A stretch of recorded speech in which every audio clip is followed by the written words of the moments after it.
The one thing that we all agree on, or that many Alaskans agree on, is that we do not support the Russian aggression in the Ukraine. And as I mentioned, we did pass a resolution by a very significant margin. I believe it could have been unanimous, or maybe one or two no votes.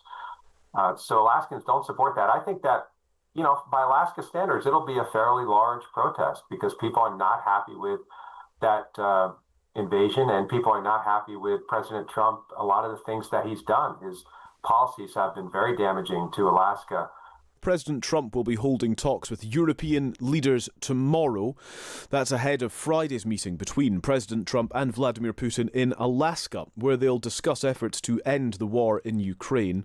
A pro-Ukraine rally is planned in Anchorage the day before the summit. The organisers running that protest, Stand Up Alaska, want to highlight local support for Ukraine and opposition to Russian aggression. Well, Bill Wielechowski is a Democratic member of the Alaska Senate. Bill, welcome to the programme. Glad to be here. It's really good to speak to you. How are you viewing the summit that's coming to Alaska? It's significant, it's important, is it welcome? Well, Alaska is a very strategic location. We, at the furthest west point of Alaska, we're about 2 miles from Russia. So we've always had that close, at least proximity relationship with Russia. Their fighter jets often fly into our airspace and cause us to deploy our fighter jets in response. So there's always been that relationship. We did pass about 2 years ago, after the Russian invasion of the Ukraine, the Alaska legislature overwhelmingly did pass a resolution condemning that invasion and urging that Russia withdraw, and also expressing our support for Ukraine. And then on top of that, we've taken in a fairly significant number of Ukraine refugees, well over 1,000, which for a state as small as Alaska is a pretty significant number of Ukrainians. What do you make of the approach of some Russians, which is to try to take Alaska, in commentary, to try to take Alaska back to its history when it was owned by Russia, albeit a long time ago? But there are some in Russia who still stake a claim on owning Alaska. Yeah, we hear that occasionally. Alaska has one of the highest gun ownerships in the United States, if not the world. So I think that would be a difficult endeavor for them to come and try to do that. In Alaska, we have a very significant active duty military presence. We've got Joint Base Elmendorf-Richardson, the home of the Arctic Warriors.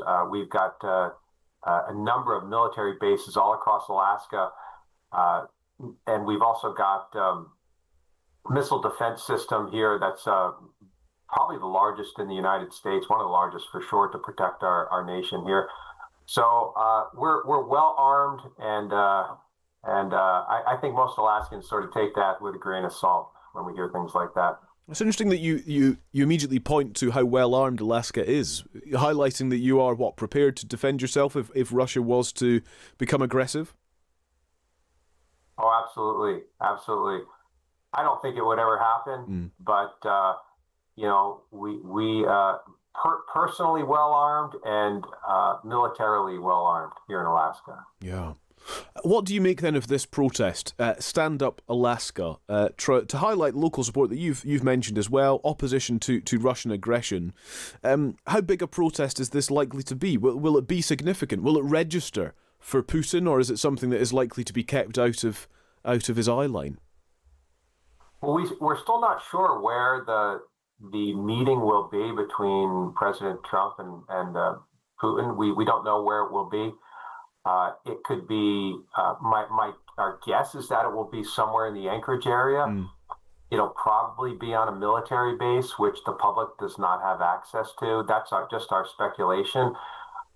There is a little suburb of Anchorage called Girdwood, and they have a beautiful hotel down there, a large hotel. All the rooms are booked out at that hotel for the next, during the time when Putin is scheduled to be here, for several days before and after. and Trump are supposed to be here. So there's some speculation it could be there. There's some speculation it could be in Fairbanks, which is about 300 miles north of Anchorage. We just don't know where it will be. The protests will be large. Alaskans are, we're not a real, and politically we are, people would say we're probably a purple state. We definitely have a Republican leaning, but we, in recent years, have gone a little bit more Democratic. In fact, we have bipartisan Alaska State House and Alaska State Senate, which means you have Republicans and Democrats working together to control both of those bodies, which is very unusual. I think we're the only state in the country like that. But the one thing that we all agree on, or that many Alaskans agree on, is that we do not support the Russian aggression in the Ukraine. And as I mentioned, we did pass a resolution by a very significant margin. I believe it could have been unanimous, or maybe one or two no votes. So Alaskans don't support that. I think that, by Alaska standards, it'll be a fairly large protest because people are not happy with that invasion, and people are not happy with President Trump. A lot of the things that he's done, his policies have been very damaging to Alaska, and he's taken away health care from tens of thousands of Alaskans. He's taken away hundreds of millions of dollars in renewable energy projects. So Alaskans are not happy with what's happening politically here in this state, I would say. Yeah, so both presidents actually in for a sort of noticeable welcome, in inverted commas, with that in mind. Yeah, people unhappy with the Russian aggression and people unhappy with President Trump. And so you'll see protests on both of those things. Yeah. Both of them. How interesting. Really interesting indeed, actually. The fact that it's in Alaska, Bill, is there a sense of pride that you're hosting what could be a very consequential summit towards peace for Ukraine, or actually is it a kind of something else that is felt by local people there, given views of both presidents? I think there's some pride there for sure. Alaska is a very strategic location. We have one of the largest air cargo in the world because of our location with Europe and North America and Asia, and so I think there's a little bit of pride there. I think people will begrudgingly admit that. We have hosted other, President Reagan came here years ago, the Pope came here years ago, and those are things that people still talk about. So for a small state like us, I think there's a sense of pride there. Yeah, fair enough. Bill, really good to speak to you. Thank you very much. Thanks for joining us.